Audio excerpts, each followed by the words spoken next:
firman Tuhan dari seorang yang sungguh-sungguh sudah sekalian melayani Tuhan, membawa bangsa Israel masuk ke tanah perjanjian. Tidak secara kebetulan Kanaan menggambarkan hidup berkemenangan. Kanaan bukan menggambarkan surga, ya. Sebab kalau surga tidak perlu direbut, surga dianugerahkan secara cuma-cuma. Bukan karena murah harganya, tetapi justru karena terlalu mahal harga surga. Sehingga tidak ada seorang pun bisa membayar dengan apapun. Hanya darah Kristus yang sudah menebus, membayar semua itu. Amin.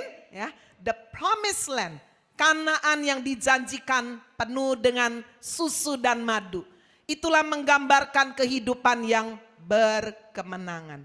Saya memilih sudah membawa kita untuk melihat bagaimana Yosua mengucapkan satu pidato perpisahan.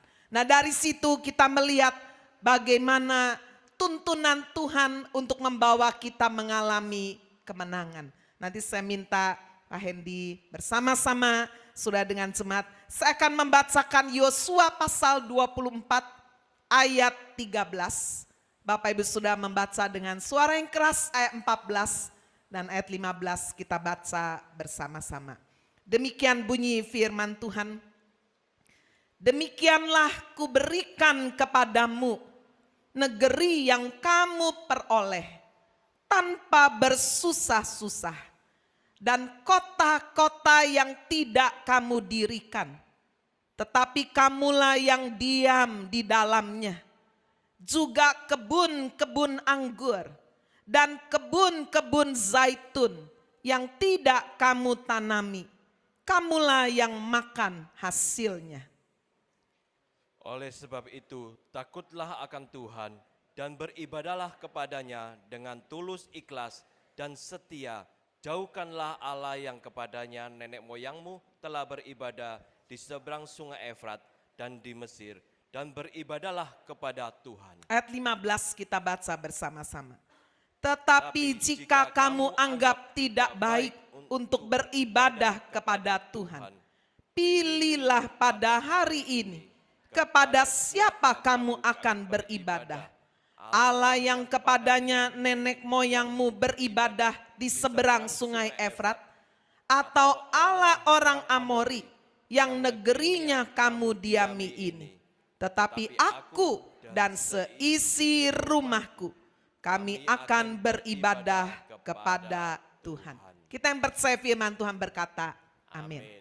Firman Tuhan berkata yang berbahagia itulah yang mendengar firman Tuhan, menyimpan di dalam hati, dan dengan setia melakukan di dalam hidup.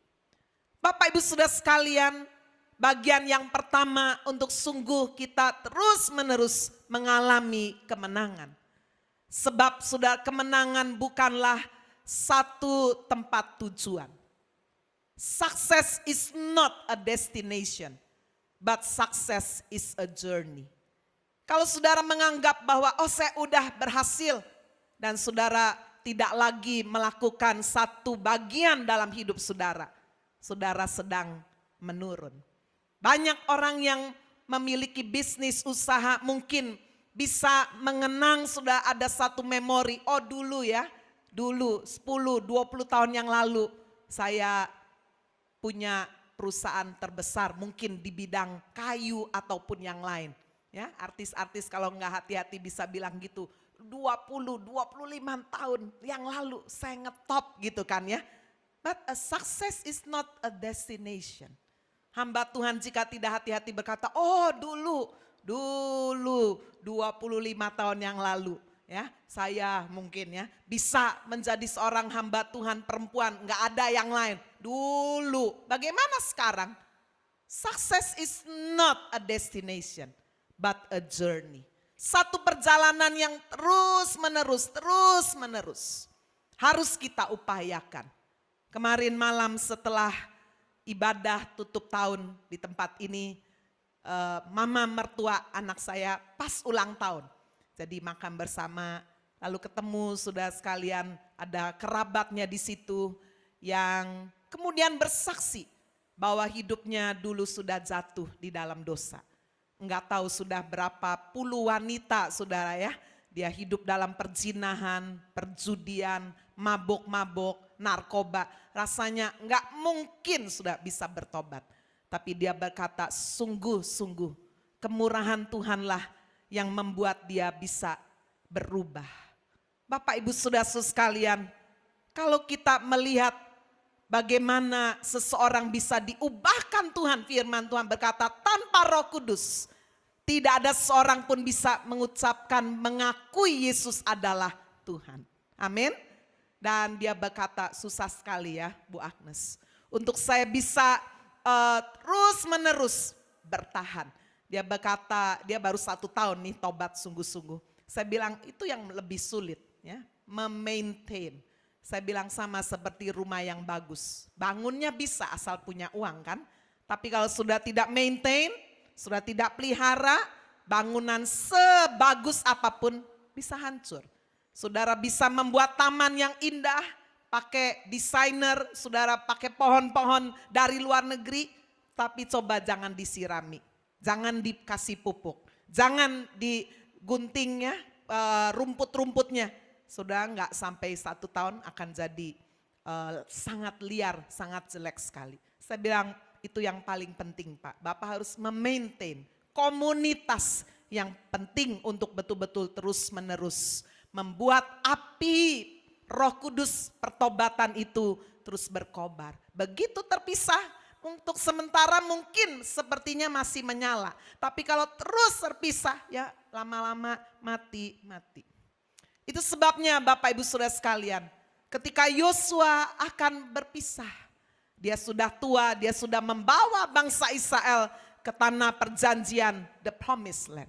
Maka saudara sekalian dia membawa bangsa ini untuk memahami hidup berkemenangan, menjalani hidup berkemenangan. Yang pertama adalah mengingat akan kemurahan Tuhan. Amin saudara.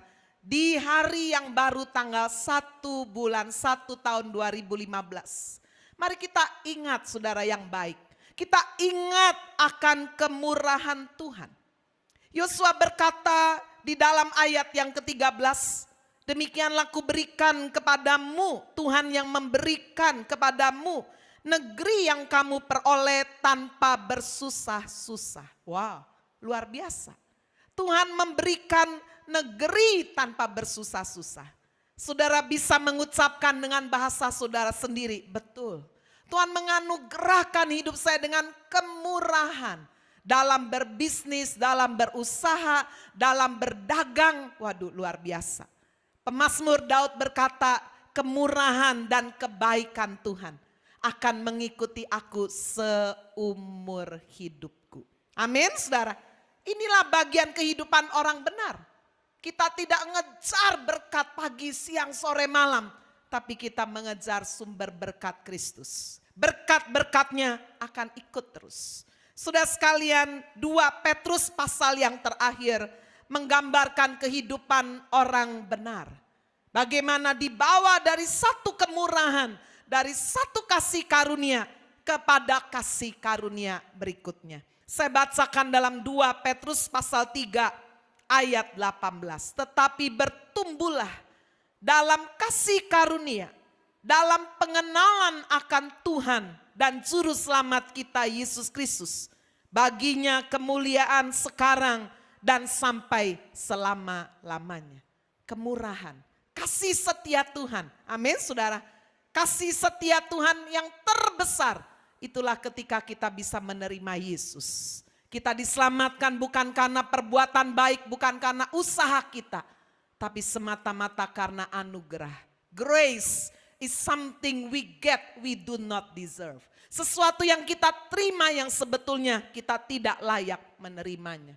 Kembali sudah kita melihat di dalam Yosua. Ketika dia berkata bahwa Tuhan memberikan negeri tanpa bersusah-susah. Kalau kita review sudah apa yang dialami oleh Yosua.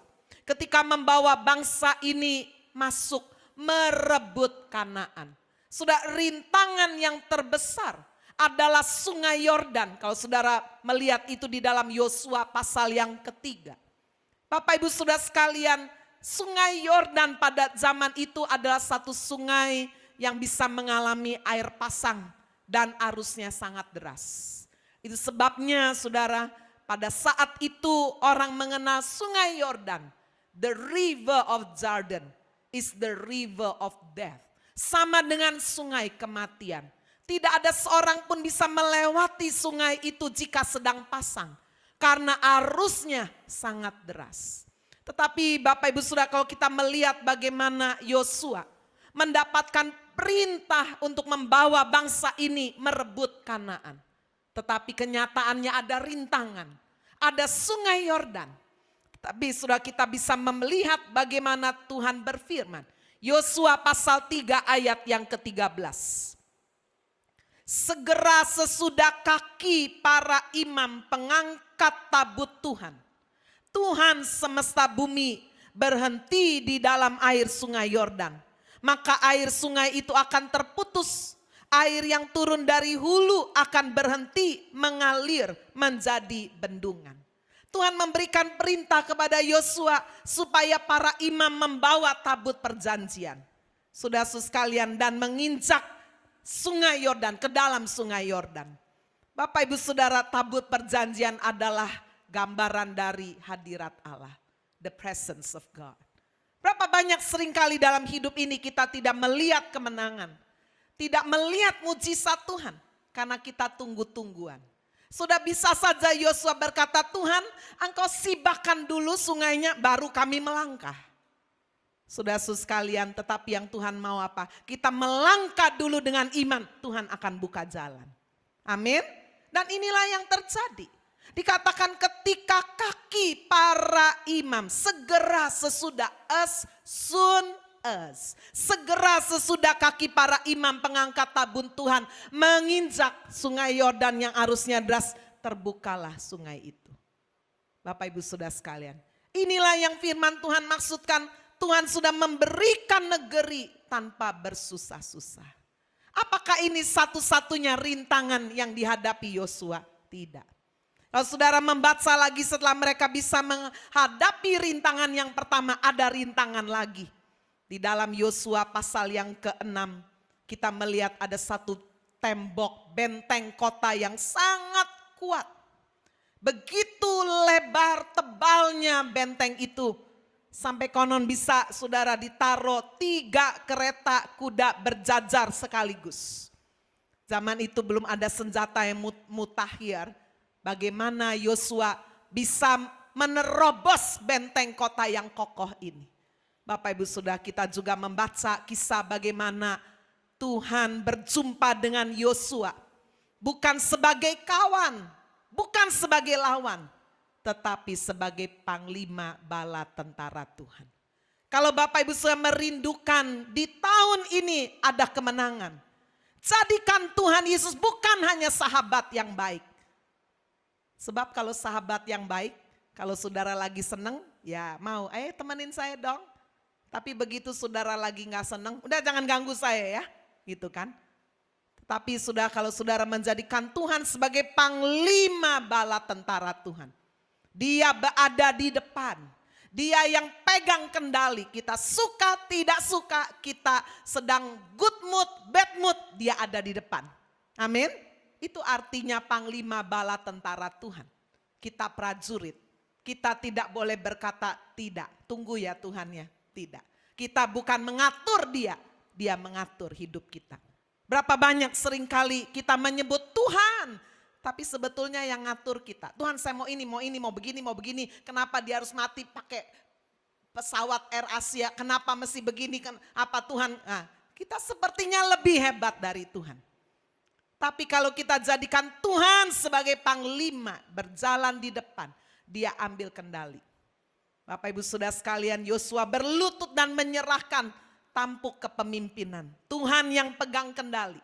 Dan lalu kita membaca bagaimana tembok Yeriko direbut, dihancurkan.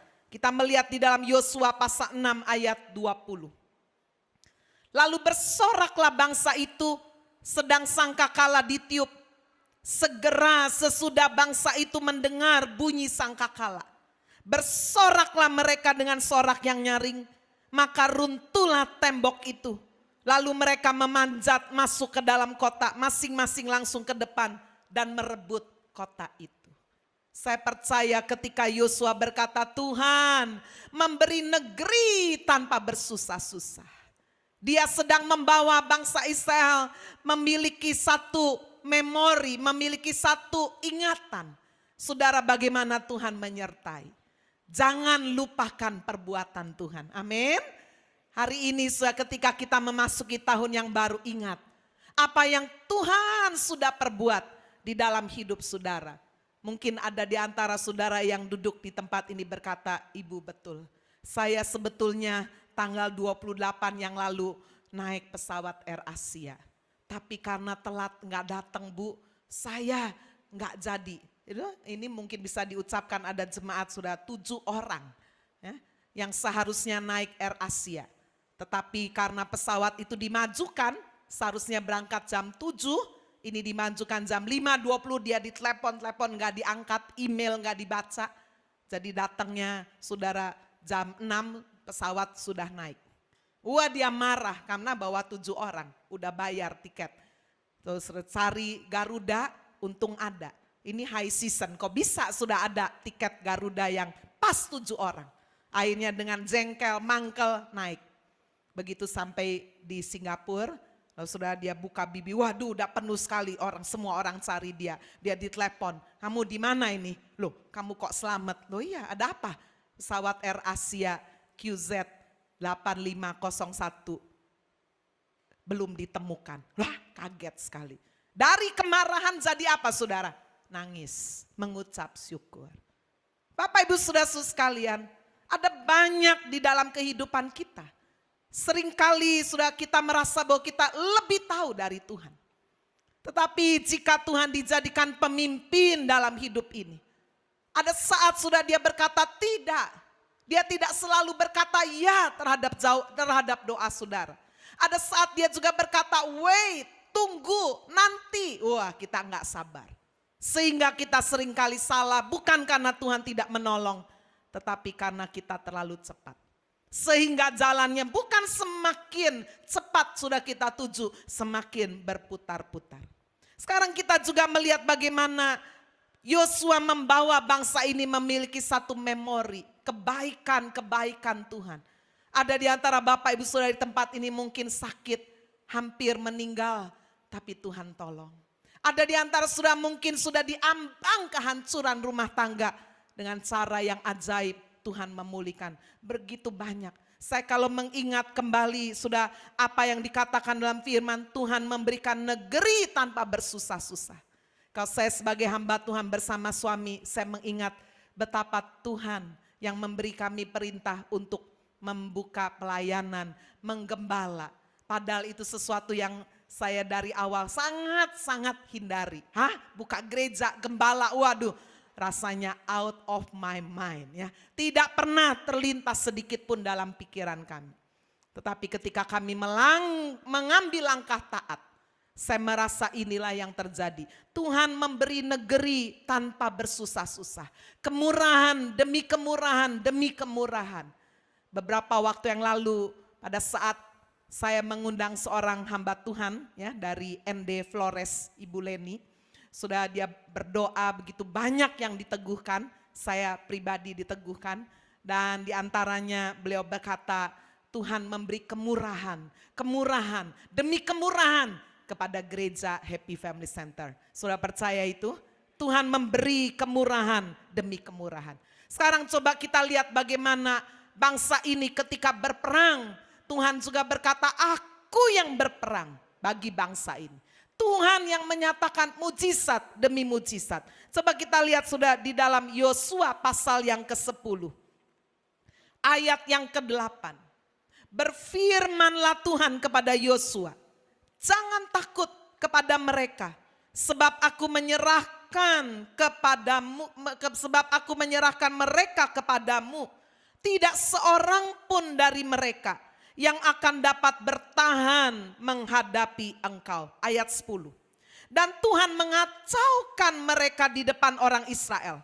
Sehingga Yosua menimbulkan kekalahan yang besar di antara mereka dekat Gibeon. Mengejar mereka ke arah pendakian Bet-horon. Memukul mereka mundur sampai dekat Azeka dan Makeda. Sedang mereka melarikan diri di depan orang Israel. Dan baru di lereng Bet-horon, Tuhan melempari, perhatikan, Tuhan melempari mereka dengan batu-batu besar dari langit. Tiba-tiba aja batu-batu turun sampai ke Azeka sehingga mereka mati. Yang mati kena hujan batu itu ada lebih banyak dari yang dibunuh oleh orang Israel dengan pedang. Yang lebih ajaib, sudah lihat ayat 12. Lalu Yosua berbicara kepada Tuhan pada hari Tuhan menyerahkan orang Amori itu kepada orang Israel. Ia berkata di hadapan orang Israel, matahari berhentilah di atas Gibeon dan engkau bulan di atas lembah Ayalon. Maka berhentilah matahari dan bulan pun tidak bergerak. Sampai bangsa itu membalaskan dendamnya kepada musuhnya. Bukankah hal itu telah tertulis dalam kitab orang jujur? Matahari tidak bergerak di tengah langit dan lambat-lambat terbenam kira-kira sehari penuh. Bapak Ibu Saudara, bagi orang yang berpendidikan, berpengetahuan, ayat 12 mungkin sangat mengusik hati. Bagaimana matahari bisa berhenti? Itu dianggap satu retorika untuk memblow up ya, untuk mengangkat supaya kelihatan hebat sekali. Tetapi saudara, saya mencoba memeriksa. Saya percaya bahwa apa yang ditulis di dalam Alkitab, ya dan amin. Amin, sudah. Kalau kita tidak memahami mengenai mujizat, sudah kita tidak buang, kita tidak hapuskan. Itu adalah sesuatu yang di luar pemikiran kita. Tetapi Bapak Ibu, ada beberapa hal yang kita bisa lihat penjelasannya secara ilmu pengetahuan. Saya memeriksa sudah bahwa ahli luar angkasa Amerika Serikat sudah menyelidiki dan mereka heran sekali. Karena ada satu hari yang hilang pada waktu silam. Dan sudah mereka membaginya menjadi dua peristiwa. Peristiwa yang pertama, saudara, mereka menjumpai ada satu waktu yaitu digambarkan 23 jam 20 menit hilang. Kenapa tidak 24 jam? Coba kita lihat lagi satu peristiwa sebentar ya, supaya saudara memahami bahwa firman Tuhan ya dan amin. Coba kita lihat di dalam 2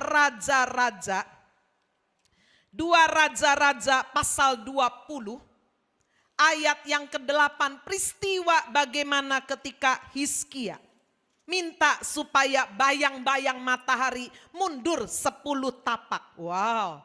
2 Raja-Raja 20 ayat 8. Sebelum itu Hizkia telah berkata kepada Yesaya, apakah yang akan menjadi tanda bahwa Tuhan akan menyembuhkan aku dan bahwa aku akan pergi ke rumah Tuhan pada hari yang ketiga?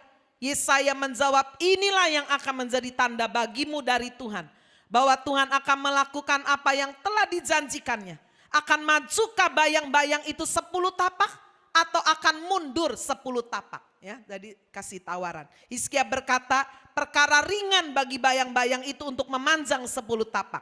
Sebaliknya biarlah bayang-bayang itu mundur ke belakang 10 tapak. Wow, ada orang minta bayang-bayang matahari mundur 10 tapak, itu enggak gampang. Saya periksa saudara, saya pelajari, 1 tapak sama dengan 1 derajat. 10 tapak 10 derajat.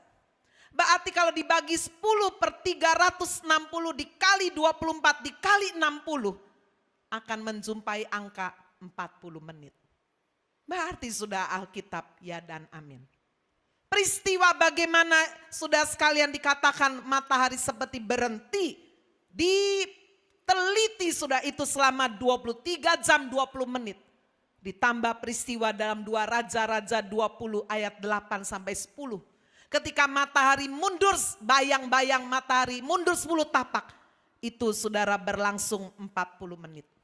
Berarti pas ada 1 hari. Di mana sudah sekalian ilmu pengetahuan menyatakan ini satu misteri. Ada satu hari yang hilang pada waktu silam. Bapak Ibu Saudara sekalian, kembali kita melihat bagaimana Yosua membawa bangsa ini mengingat akan kemurahan Tuhan. Tuhan memberikan negeri tanpa bersusah-susah. Kota-kota tidak mereka dirikan dengan susah-susah. Mereka tinggal diam di dalamnya. Kebun-kebun anggur, kebun zaitun tidak mereka tanami. Nanti sudah baca itu di Yosua pasal 24 ayat 13. Mereka tinggal makan hasilnya. Saya kalau mereview perjalanan Tuhan membawa kami melayani, saya mengalami ini sudah. Betul. Ketika tahun 2003 kami mereview mulai pelayanan di Embong Sawo. Mulai dengan 30 orang. Saudara sekalian, saya sering pelayanan Jakarta. Orang Jakarta sudah kasih tahu, ibu buka gereja ya? Suami, saya bilang saya cuma menolong. Saya kasih tahu ya Bu ya, kalau buka gereja apalagi ibu tidak ada dukungan dari siapa-siapa. Ibu 3 tahun pertama keluar uang, keluar terus. Enggak ada yang masuk Bu, tekor terus. Ibu tahan ya, ngomong begitu. Karena saudara ini gembalanya pengusaha. Jadi dia baik sih, dia kasih tahu saya supaya maksudnya tahan. Kalau ibu bisa bertahan 3 tahun terus itu. Nanti habis itu saya pikir oh ya nggak salah, dia orang bisnis ya. Setelah 3 tahun balik modal kira-kira begitu. Saya pikir waduh Tuhan, ini sudah habis-habisan mobil dijual, deposito dikuras 3 tahun, mana tahan. Betul nggak sudah? Tetapi sungguh sudah saya berdiri ya di atasnya. Saya mengaminkan apa yang dikatakan oleh firman Tuhan. Bahwa Tuhan memberikan negeri tanpa bersusah-susah. Amin. Saya tidak pernah alami bersama suami sampai 3 tahun harus tekor terus. Tidak sampai tahun kedua kita sudah bisa beli ruko yang sebelahnya. Tahun berikutnya, tahun ketiga sudah ada Rich Palace. Bisa terus mengangsur, sudah tidak pernah tidak pernah blong ya, giro yang dibuka oleh Bapak. Sampai Tuhan membuka. Kalau saya hitung sampai hari ini semua jemaat beserta dengan pengurus ada 4.000 jiwa. Semua kemurahan yang Tuhan berikan. Mari kita beri kemuliaan buat Tuhan Yesus. Amin. Saudara bisa aplikasikan itu dalam hidup saudara. Di tanggal yang baru, bulan yang baru, tahun yang baru. Betul. Aku melihat kemurahan demi kemurahan. Siapa saya? Ada orang berkata, aduh Bu, saya enggak berpendidikan Bu, SMP juga enggak lulus. Tapi kok bisa melihat kemurahan Tuhan. Bisa punya pekerjaan yang diberkati. Anak-anaknya bisa sarjana. Bukankah itu kemurahan Tuhan? Amin. Sekarang mari kita melihat yang kedua. Setelah kita mengingat terus akan kemurahan Tuhan. Maka bagian yang kedua adalah kita mau mendekat. Melekat kepada Tuhan. Mari kembali kita melihat Yosua pasal 24 ayat 14. Oleh sebab itu takutlah akan Tuhan, beribadahlah kepadanya dengan tulus ikhlas dan setia. Jauhkanlah Allah yang kepadanya nenek moyangmu telah beribadah di seberang sungai Efrat dan di Mesir, dan beribadahlah kepada Tuhan. Kalau Bapak Ibu sudah merindukan hidup berkemenangan, living victoriously, dekat kepada Tuhan, nempel sama Tuhan, amin. Firman Tuhan berkata hidup takut Tuhan. Apa hidup takut Tuhan? Buang dosa yang ada. Sudah meninggalkan tahun 2014. Sudah sekalian sudah tiup trompet, mungkin lihat kembang api, udah makan dan sebagainya. Mungkin hari ini pakai baju baru mungkin. Tapi yang paling penting, sudah sekalian, mari kita miliki hati yang baru. Amin. Dosa yang lama jangan boleh masuk ke tahun yang baru. Dosanya kita buang. Buang dosa yang lama. Berhenti berbuat dosa. Sudah harus mengambil satu komitmen, satu resolusi. Tuhan, saya mau berhenti berbuat dosa. Sudah bisa membayangkan kalau peristiwa Air Asia, orang-orang yang ada di dalam pesawat yang happy-happy mau rekreasi. Saudara, mereka belum mengenal Tuhan. Kemana mereka pergi? Tidak ada kesempatan yang kedua. No second chance. Itu sebabnya Bapak Ibu Saudara sekalian. Yang kita takuti bukan pesawatnya. Kematian bisa datang kapan saja, di mana saja. siapa saja. Yang paling penting apakah kita sudah siap? Kalau kematian itu datang di dalam hidup kita, berhenti berbuat dosa. Jangan jatuh bangun dalam dosa. Tapi sudah ambil komitmen Tuhan. Di tahun yang baru ini, hari Tuhan semakin dekat untuk dia datang di atas awan-awan menjemput milik kepunyaannya. Saya mau hidup lebih sungguh lagi. Amin. Takutlah akan Tuhan. Jauhi pergaulan dan hal-hal yang membuat kita mudah jatuh dalam dosa. Sudah harus tahu apa sih yang membuat saya itu jatuh dalam dosa. Oh, ini teman saya ini. Ya sudah, jauhi pelan-pelan. Firman Tuhan berkata pergaulan yang buruk merusak kebiasaan yang baik. Masa dari tahun ke tahun saudara jatuh dalam dosa yang sama. Bapak Ibu Saudara, kalau saudara mau membuat satu perubahan, kemajuan, tapi saudara tetap melakukan hal yang sama, saudara itu namanya orang bodoh. Saudara mau bisnis, aduh saya mau maju Tuhan, saya mau sukses. Tapi cara bisnis saudara, cara saudara mengelola bisnis, manage sama terus. Ya itu namanya bodoh. Bagaimana sesuatu yang terus saudara lakukan sama, ingin menghasilkan yang baru? No way, gak mungkin. Betul? Kalau sudah mau menghasilkan sesuatu yang baru, harus ada satu komitmen.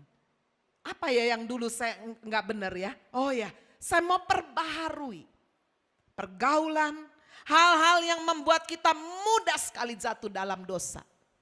Buang itu saudara, perbaharui. Lalu firman Tuhan berkata, saudara beribadalah dengan tulus dan setia. Bukan cuma asal ibadah, apalagi di gereja tidur. Waduh AC-nya HFC ini dingin ya. Ya, lebih baik dingin kedinginan daripada kepanasan, bawa sial sudah ya. Bapak Ibu Saudara sekalian, beribadah dengan tulus. Mulai pujian sungguh-sungguh, dengar firman sungguh-sungguh, memberi persembahan sungguh-sungguh.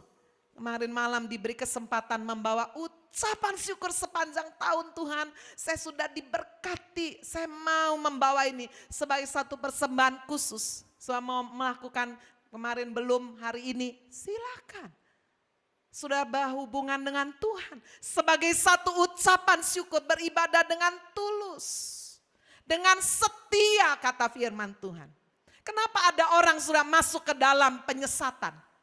Karena mereka bilang gini, aduh di gereja ini kok begitu-begitu terus ya, bosen. Nah ini sudah, itu sama seperti seorang suami, istri saya begitu-begitu terus. Aku sudah hidup bersama istri 15 tahun, semua lekukannya, samcan-samcannya. Aku sudah tahu semua, bosen, udah gak ada greget lagi, gak ada setrumnya, udah gak ada setrum.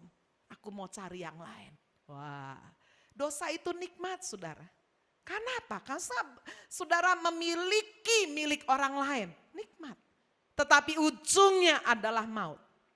Firman Tuhan berkata apa? Beribadalah dengan tulus, dengan setia. Amin. Bangun tidur langsung berdoa.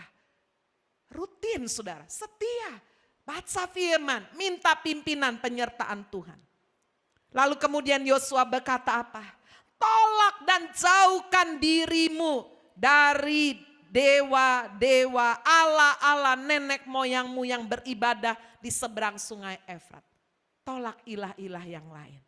Bapak Ibu Saudara sekalian, ketika kita mengambil satu komitmen mendekat, melekat kepada Tuhan, kita tahu bahwa Allah Immanuel pasti menyertai kita.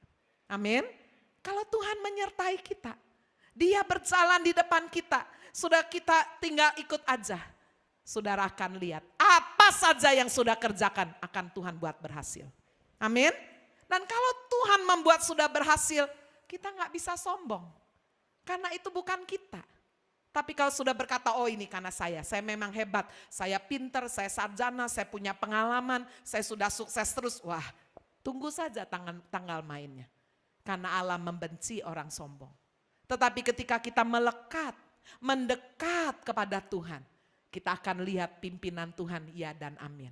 Mujizat hanya diberikan kepada orang yang membawa Tuhan berjalan di depan kita. Amin. Ya. Sekarang yang ketiga, yang terakhir, ayat 15. Memfokuskan diri bersama keluarga, beribadah kepada Tuhan. Bapak Ibu Saudara, kepada siapa kita beribadah adalah satu pilihan. It's a choice. Saudara tidak bisa paksa. Betul tidak sudah? Nggak bisa paksa. Karena ada orang bilang, oh ini adalah satu hal yang private sekali. Keyakinan kepada siapa kita menyembah adalah sesuatu yang sangat pribadi. Kepada siapa kita beribadah adalah pilihan. Yosua berkata di ayat 15, tetapi jika kamu anggap tidak baik untuk beribadah kepada Tuhan, pilihlah pada hari ini kepada siapa kamu akan beribadah. Pilih, pertetapkan, jangan mendua. Seorang hidup mendua itu enggak enak. Yesus mau, Yesus juga mau. Maksudnya apa? Oh Yesus. Yesus mau sudah, perzinahan juga mau. Yesus mau saudara, orang pinter juga mau. Alkitab mau, Hong Sui pun juga mau. Wah, firman Tuhan, yes, ini juga hari baik. Ya, saya masih heran loh sudah. Ada orang Kristen anaknya nikah masih cari hari baik. Aduh ampun Bu, calon mertua saya ini gimana ya. Kristen, bukan di HFC. Masa mau nikah nih sama anak saya, tunggu ya. Kapan menikahnya? Nanti Bu tahun 2016. Oh cek lamanya. Iya Bu, udah dihitung-hitung hari baiknya 2016. Waduh. Percaya firman. Firman Tuhan berkata bahwa semua hari yang diciptakan Tuhan hari yang baik. Amin. Masih hari yang baik. Mau pindah rumah, cari hari yang baik. Wah, Bapak Ibu sudah ini yang dimaksudkan oleh Yosua. Pilihlah kepadamu, kepada siapa kamu beribadah. Pilih. Kau sudah beribadah kepada Tuhan Yesus. Saudara harus mempercayai firman-Nya. Saudara harus mempercayai janjinya. Tidak boleh mendua. Ya?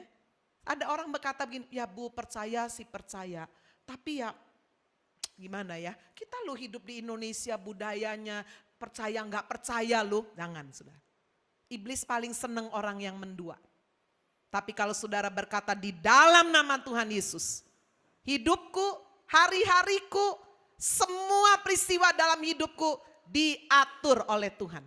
Tidak bisa dibaca oleh siapapun karena Tuhan sudah menetapkannya. Kenapa ada peramal-peramal masih bisa membaca hidup saudara? Karena saudara tidak melekat. Saudara masih goyang. Saudara saya dulu pernah ketemu, ada teman saya, nggak tahu saudara kalau dia ternyata peramal hebat. Waktu jabat tangan dengan saya, tiba-tiba dia ngomong kayak begini. Ya, ibu punya gigi itu lebih banyak dari orang lain. Saya kaget.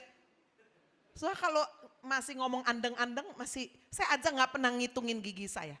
Ya, dia sebut, ibu nanti hitung ya, sampai belakang itu ibu giginya bagus semuanya. Itu jarang sekali. Biasanya yang punya susunan gigi yang banyak itu keturunan raja-raja. Hidupnya nggak pernah susah, terus diberkati. Amin, saya bilang. Kalau gitu amin. Ya.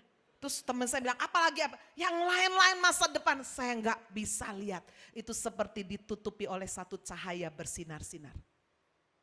Amin, sudah. Wah, setelah dia pulang saya hitungin. Wih, benar saudara. Ya, peramal bisa tahu saudara. Tapi Bapak Ibu saya beritahu bahwa mereka yang bukan di dalam Tuhan, mereka hanya bisa melihat sesuatu yang baik dari dalam hidup kita. Tidak bisa meramalkan yang buruk. Karena ada firman Tuhan berkata rancangan yang ada pada Tuhan bukan rancangan kecelakaan. Tapi rancangan masa depan yang penuh pengharapan, penuh dengan damai sejahtera. Kita yang percaya kita beri tepuk tangan bagi Tuhan. Amin. Kau sudah pernah diramal, kamu nanti umur segini akan hidup susah, kecelakaan, tolak dalam nama Yesus. Kalau perlu didoakan supaya dicabut semua kutuk-kutuk itu. Mari kita mengambil komitmen yang kuat, tidak tergoyahkan. Seperti Yosua berkata, aku pemimpin, tapi aku gak bisa paksakan imanku kepadamu. Perjalanan iman adalah hal yang sangat pribadi. Tetapi yang lebih hebat saudara apa yang dilakukan oleh Yosua. Dia tidak hanya berkata di dalam Yosua pasal 24 ayat 15. Tetapi jika kamu anggap tidak baik untuk beribadah kepada Tuhan, pilihlah pada hari ini kepada siapa kamu akan beribadah. Allah yang kepadanya nenek moyangmu beribadah di seberang sungai Efrat. Atau Allah orang Amori yang negerinya kamu diami ini. lihat sudah ini komitmen dia. Tetapi aku dan seisi rumahku. Amin. Dia berjuang membawa seisi keluarganya beribadah kepada Allah. Saya paling respect saudara. Kalau keluarga itu bisa duduk suami, istri, anak, mantu, cucu. Aduh, itu indah sekali. Itu kemewahan saudara. Ada banyak orang berpikir kemewahan itu kalau bisa jalan-jalan ke luar negeri. Tidak. Kemewahan adalah kalau sudah bisa beribadah. Papa, mama, anak, mantu, cucu ada di kelas minggu ceria. Semua bisa sama-sama pulang gereja, bisa makan, duduk bersama. Sungguh alangkah indah dan baiknya jika saudara hidup bersama dengan rukun. Kesanalah Tuhan memerintahkan berkat. Saudara mau melihat hidup tahun ini penuh kemenangan? Amin. Keluarga. Family first. Benar saudara. Yosua berkata, tetapi aku dan seisi keluargaku. Di dalam Alkitab kita melihat contoh yang negatif Imam Eli dan keluarganya yang dihukum. Dia tidak saudara mempedulikan anak-anaknya, tidak hidup takut Tuhan. Kita juga melihat bagaimana Lot dan keluarganya. Namun di tengah perjalanan istrinya sudah sekalian membalik ke belakang ketika Sodom dan Gomora dihancurkan. 2 anak gadisnya membuat papanya mabok, tidur dengan papanya, melakukan incest. Tapi contoh positif kita lihat Nuh dan keluarganya. Nabi Nuh dan istrinya, 3 anak lakinya, 3 anak mantunya masuk semua dalam bahtera. Di dalam Kisah Rasul 16 kita baca kepala penjara sudah malam sekali. Membawa Paulus ke dalam rumahnya, mencuci lukanya, keluarganya, istri, anak dibangunin semua. Dengar khotbah malam sekali malam itu. Dan firman Tuhan berkata seisi keluarganya menerima Tuhan Yesus. Aku dan seisi keluargaku. Sementara sudah duduk di tempat ini, yang belum utuh, suaminya belum, istrinya belum, anaknya belum, orang tuanya belum. Saya berdoa semoga firman Tuhan ini mengusik hati saudara. Sehingga di tahun yang baru sudah mengambil komitmen Tuhan. Saya merindukan ada kemenangan. Living victoriously. Bukan hanya secara harta. Tapi seisi keluargaku. Dimenangkan. Melayani Tuhan. Beribadah. Hidup memuliakan Tuhan. Amin. Tuhan Yesus memberkati kita semua. Jadi satu lagu. Kadangkala kita menghadapi badai yang luar biasa seperti yang terjadi pada saudara-saudara kita yang kekasih ya. Air Asia, tapi kita tidak tahu itu rencana Tuhan semua, kita tidak bisa. Ada satu lagu yang memang membuat kita menjadi kuat kalau kita menghadapi segala badai, segala ujian. Dia akan melingkupi kita kalau kita mau berlindung kepada Tuhan kita Yesus Kristus. Di saat badai bergelora, boleh sama-sama. Ku akan terbang. Amin. Bapa kau raja atas semesta. Ku tenang sebab kau saat badai bergelora, ku akan terbang bersamamu. Bapa kau raja atas semesta, ku tenang sebab kau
dengan sayap-Mu naungiku,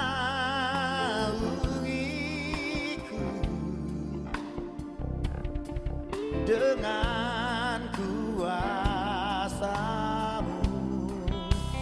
di saat badai bergelora, ku akan terbang bersama-Mu. Bapa, Kau Raja atas semesta, ku tenang sebab Kau Allahku. Coba deh kasih sama-sama akan pujian. Di saat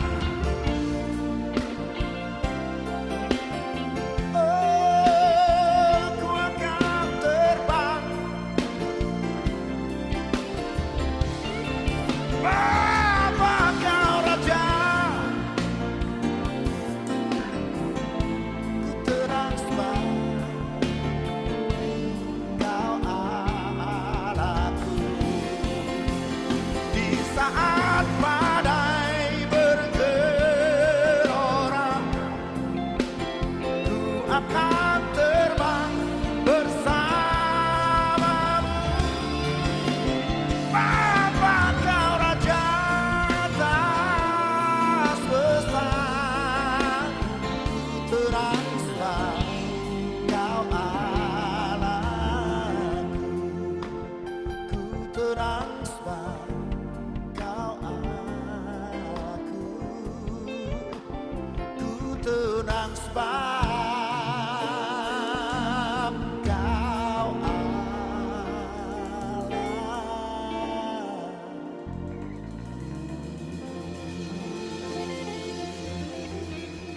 Kemuliaan bagi Tuhan kita Yesus. Amin. Baik, masih boleh satu lagu lagi? Masih boleh? Iya, kalau dulu saya memang luar biasa, saya tidak pernah mau nyanyi buat Tuhan. Saya bilang buat apa nyanyi buat Tuhan? Karena saya belajar sendiri, belajar vokal, saya bisa bermusik. Saya bilang kalau bernyanyi buat Tuhan, kalau orang Manado bilang nyanda ada doe katanya. Tapi luar biasa, sampai umur sekian Tuhan masih berikan kekuatan bagi saya. Dan sebab situ dikatakan bahwa aku hendak bernyanyi bagi Tuhan selagi aku hidup. Dan aku hendak bermazmur bagi Tuhan selagi aku ada. Satu lagu, Dia yang lahir buat kita, kemudian mati, dan kemudian bangkit. Inilah karya terbesar Allah kita yang mau datang ke dunia. Menjadi manusia untuk kita orang-orang yang berdosa. Kita mau bersuka cita, boleh? Dia lahir untuk kami, Dia mati bagi kami, Dia bangkit bagi kita semua. Singkat boleh sama-sama. Dia Yesus sobat kami, Dia Yesus Allah kami, Dia Raja di atas segala raja. Dia lahir untuk kami, Dia mati bagi kami, Dia bangkit bagi kita semua. Amin. Dia Yesus sobat kami, Dia itu Allah kami, Dia Raja di atas segala raja. Yaitu firman Allah yang turun ke bumi, yang jadi sama dengan manusia. Dia Yesus Tuhan kami, Dia Yesus Tuhan kami, Dia Raja di atas segala raja.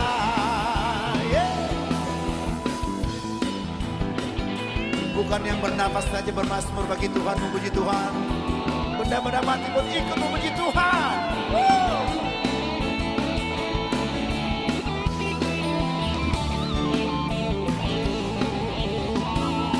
Dia lahir untuk kami, Dia mati bagi kami, Dia bangkit bagi kita semua. Dia itu Tuhan kami, Dia itu Allah kami, Dia Raja di atas segala raja.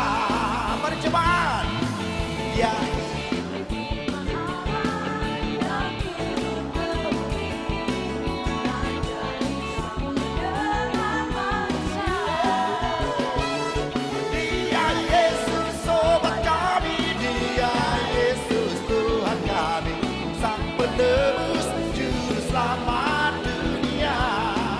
Saya mau drumnya saja, drum. Yeah.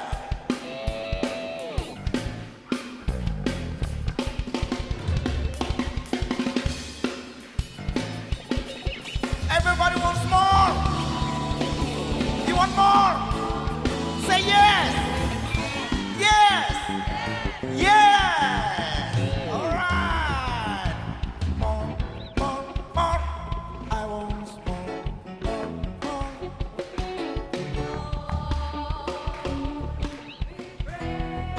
Amen. Woo. More, more, more. I want more, more, more. More. We praise you. I wanna dance today. I wanna dance tonight. I wanna dance this time.